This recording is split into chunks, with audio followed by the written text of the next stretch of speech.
Assalamualaikum warahmatullahi wabarakatuh. Alhamdulillahi rabbil alamin, alladzi khalaqal mauta wal hayata liyabluwakum ayyukum ahsanu amala wa huwal azizul ghafur. Ashhadu an la ilaha illallah wahdahu la syarikalah wa asyhadu anna Muhammadan abduhu wa rasuluh la nabiyya ba'dah.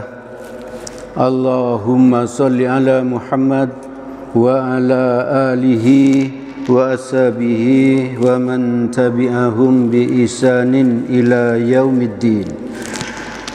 Jamaah salat maghrib Masjid Nurul Huda yang dirahmati oleh Allah, mari kita senantiasa terus bersyukur kepada Allah karena Allah telah memberikan nikmat-Nya yang sangat banyak kepada kita. Nikmat sehat, nikmat waktu luang, nikmat kesempatan hidup, dan nikmat bisa hadir ke masjid ini untuk sholat berjamaah. Semoga Allah terus menolong kita agar kita menjadi hambanya yang istiqomah taat kepadanya hingga kelak kita dicabut nyawa. Semoga dalam keadaan husnul khotimah. Amin amin ya rabbal alamin. Jamaah yang dirahmati oleh Allah, persis 2 pekan kita ditinggalkan oleh bulan Ramadan. Semoga semua amal ibadah kita, puasa kita, bacaan Al-Quran kita, qiyamul lail kita, sedekah, infak, zakat, dan lain sebagainya, semuanya diterima oleh Allah Subhanahu wa ta'ala. Amin, amin, ya rabbal alamin. Dan mari kita terus berdoa kepada Allah sampai 5 bulan ke depan ini, semoga semua amal ibadah yang sudah kita lakukan itu diterima oleh Allah. Baru nanti di bulan Rabiul awal kita ubah doa kita, yaitu semoga kita disampaikan ke bulan Ramadan tahun depan. Ibu bapak, saudara-saudara yang dirahmati oleh Allah, untuk membuat kita ini tetap istiqomah mengamalkan apa-apa yang telah kita amalkan di bulan Ramadan, maka di sini di Quran surat ke-91 ayat yang ke-8 Allah semacam mengingatkan kita, yaitu A'udzu billahi minasyaitonir rajim, fa alhamaha fujuraha wa taqwaha. Maka Allah mengilhamkan kepada jiwa itu jalan kefasikan dan ketakwaan. Di ayat ini seolah-olah Allah memberikan kebebasan kepada kita. Silahkan kita itu disuruh memilih oleh Allah, apakah kita mau pilih jalan yang lurus atau jalan yang bengkok, ataukah kita itu mau bersyukur ataukah berkufur, ataukah kufur. Kita juga dibebaskan oleh Allah untuk taat kepadanya ataukah membangkang. Bahkan Allah tidak memaksakan kehendak kepada kita, apakah kita itu mau beragama Islam ataukah kita itu mau kafir. Jadi Allah membebaskan kepada kita. Dan memang kita diberikan 2 potensi itu. Apakah kita itu akan menjadi orang yang fasik ataukah menjadi orang yang bertakwa. Di Quran surat 91 ayat 8 ini juga Allah memberitahu kita bahwa di dalam hati kita, di dalam batin kita itu sering terjadi perang perang antara kebaikan dengan keburukan. Kita berperang dengan diri sendiri, dengan diri sendiri. Apakah kita itu akan menjadi baik ataukah jahat? Kita sendiri yang memilihnya. Ataukah hati ini akan kita isi dengan zikrullah, mengingat namanya Allah, ataukah hati ini akan kita isi dengan setan? Seperti yang disampaikan oleh Allah atau difirmankan oleh Allah di Quran surat ke-43 ayat 36, A'udzubillahi minasyaitonirrajim, wa may ya'shu an dzikrir rahman nuqayyid lahu syaitonam fahuwa lahu qarin. Artinya, barang siapa yang berpaling dari mengingat Allah, Tuhan yang Maha Pemurah, maka menurut Allah kami adakan baginya setan yang menyesatkan. Maka setan itu menjadi teman yang selalu menyertainya. Itu artinya apa? Kalau hati kita itu kita isi dengan nama Allah, berzikrullah, misalnya kita zikir subhanallah, alhamdulillah, wa la ilaha illallah, wallahu akbar, la haula wa la quwata illa billah, atau yang lain, atau bersolawat Nabi, maka hati kita akan terisi dengan kebaikan-kebaikan, dengan nama Allah. Tapi manakala kita lupa dengan hal itu, kita lupa berzikir, maka menurut ayat ini, Quran surat 43 ayat 36 itu setan yang masuk ya. Setan akan masuk ke hati kita. Dan setan itu terus akan menyertai kita, akan menemani kita, hati kita, terus mengisi hati kita. Sampai kapan? Sampai kita ingat lagi kepada Allah. Jadi ibu bapak, saudara-saudara yang dirahmati oleh Allah, kita harus selalu ingat bahwa Allah memberikan dua potensi sekaligus di hati kita. Jadi yang pertama, kita bisa memilih untuk menjadi fasik seperti yang disampaikan di Quran 91 ayat 8 tadi, ataukah kita ini menjadi orang yang bertakwa. Kita sendiri yang menentukan. Jadi mumpung kita baru saja ditinggalkan oleh Ramadan, dan selama ini kita dengan mudahnya beribadah di bulan Ramadan, maka mari kita berusaha menjaga agar kita ini, hati kita ini selalu memilih sesuatu yang berkaitan dengan takwa, dengan ketaatan kepada Allah. Kita sendiri yang memilihnya. Terus terjadi perang di batin kita antara kebaikan dengan keburukan. Sebagai contoh, bahwa di hati kita itu sering terjadi perang. Misalnya saja kita ini ingin menjadi seorang yang dermawan misalnya. Maka kalau kita berniat untuk berinfak, uangnya sudah ada misalnya, maka di hati ini akan terjadi perang. Apakah kita tetap berinfak ataukah kita akan tahan ya, akan tahan, ataukah kita menjadi bakhil atau kikir. Kenapa begitu? Karena untungnya Allah memberitahu kita bagaimana sebenarnya potensi kita itu.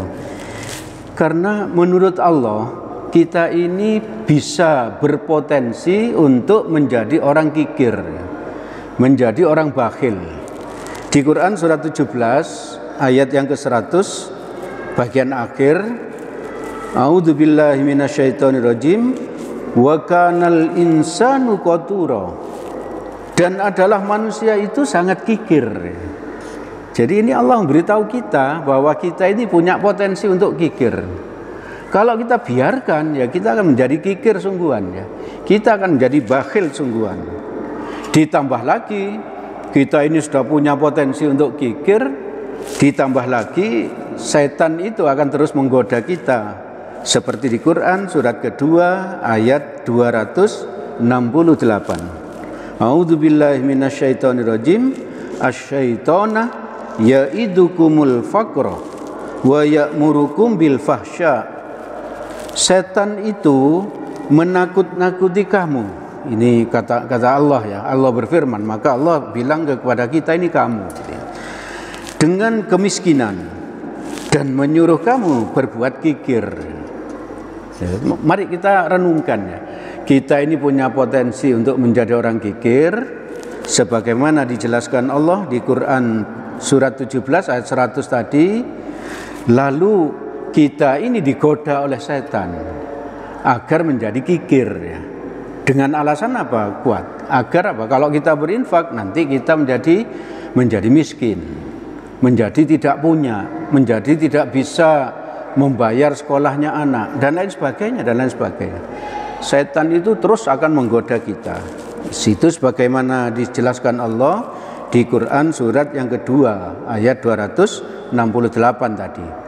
Kalau kita berhasil mengatasi itu kekikiran, walaupun kita punya potensi kikir, lalu kita juga digoda oleh setan untuk kikir ya, agar tidak berinfak, agar tidak bersedekah, dan kita menang ya, kita menang dalam pertarungan itu, maka apakah iblis atau setan itu diam ya? Ternyata tidak ya, Kita sudah berinfak, kita sudah memberi takjil, kita sudah berzakat mal, ternyata setan terus akan menggoda kita. Apakah kita ini akan menjadi ikhlas dengan apa yang kita lakukan? Ikhlas itu bukan berarti harus sembunyi-sembunyi, Bapak Ibu, saudara-saudara yang dirahmati Allah.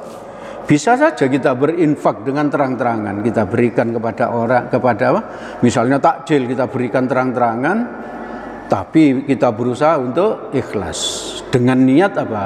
Itu syiar agar orang lain meniru ya. Tapi kalau kita tidak kuat untuk itu, kita berikan dengan apa? Dengan sembunyi-sembunyi. Jadi bukan berarti orang yang memberikan infaknya bersedekah dengan terang-terangan terus orang itu tidak ikhlas, belum tentu ya. Belum tentu. Bisa jadi dia niatnya untuk syiar ya. Tapi kalau kita kalah, tidak ikhlas, maka muncul penyakit-penyakitnya, yaitu riya. Riya, tidak ikhlas kita memberikan itu karena ingin dipuji. Kalau berhasil mengatasi riya, kita waktu memberikan tidak riya, tidak ingin dipuji, ikhlas, setan pun tidak akan diam ya. Kita dibuat ujub ya. Ujub itu bangga ya, bangga kepada kebaikan kita sendiri. Kita itu berinfak, lalu kita bangga, kita memuji diri sendiri. Hebat kamu sudah berinfak, kamu sudah memberi takjil dan sebagainya. Kita memuji diri sendiri, kita terus memuji sendiri. Kalau ini kita selamat, bukan berarti setan itu akan diam ya. Masih digoda. Untuk apa? Beberapa bulan kemudian, beberapa tahun kemudian, maka setan itu akan menggoda lagi sehingga kita itu menjadi sum'ah. Sum'ah itu berarti menceritakan kebaikan-kebaikan kita yang telah lalu ya. Yang telah lalu. Jadi aku loh berinfak begini, aku loh begini. Gitu. Jadi kita berhati-hati. Juga kalau kita sedang berumroh, sangat mudah itu. Setan menggodanya itu mudah. Misalnya apa? Di Tower Zamzam kita selfie gitu. Lalu kita update status sedang di Tower Zamzam, sedang di Raudhah, sedang di ini dan sebagainya. Itu kalau enggak kita jaga keikhlasannya, maka menjadi apa? Menjadi riya ya. Lalu apa? Karena umrohnya bolak-balik bisa menjadi apa? Bangga diri. Setelah itu apa? Tidak sadar beberapa tahun kemudian kita cerita dengan bangga dan sebagainya. Kalau kita cerita dengan maksud apa? Syiar, mengajak-ajak orang untuk berumroh, itu apa? Itu bagus. Tapi godaan setan ini yang berat ya. Aku loh waktu di sini begini. Setannya masuk, kita menjadi ada rasa bangga gitu. Ada rasa bangga. Maka itu mari kita harus terus berhati-hati. Kita harus waspada dengan godaan nafsu kita sendiri dan godaan setan. Dan terus kita sadar bahwa potensi yang ada pada diri kita ini Allah berikan secara seimbang ya. Yaitu apakah kita ini akan menjadi fasik atau kita menjadi orang yang bertakwa. Kita ingat terus Quran surat ke-91 tadi ayat yang ke-8 8 ya. Fa alhamaha fujuraha wa taqwaha. Allah mengilhamkan dua potensi pada diri kita, yaitu jalan kefasikan atau jalan ketakwaan. Itu ibu bapak, saudara-saudara yang dirahmati oleh Allah, yang bisa kami sampaikan pada kesempatan ini. Segala yang baik dan benar semuanya berasal dari Allah Subhanahu wa ta'ala. Semoga ada manfaatnya bagi kita. Semoga Allah menolong kita agar kita bisa mengamalkannya. Amin, amin, ya rabbal alamin. Jika ada salahnya, saya mohon maaf yang sebesar-besarnya. Mari kita tutup majelis ini dengan doa kafaratul majelis. Subhanakallahumma wa bihamdik, asyhadu an la ilaha illa anta, astaghfiruka wa atubu ilaik. Assalamualaikum warahmatullahi wabarakatuh.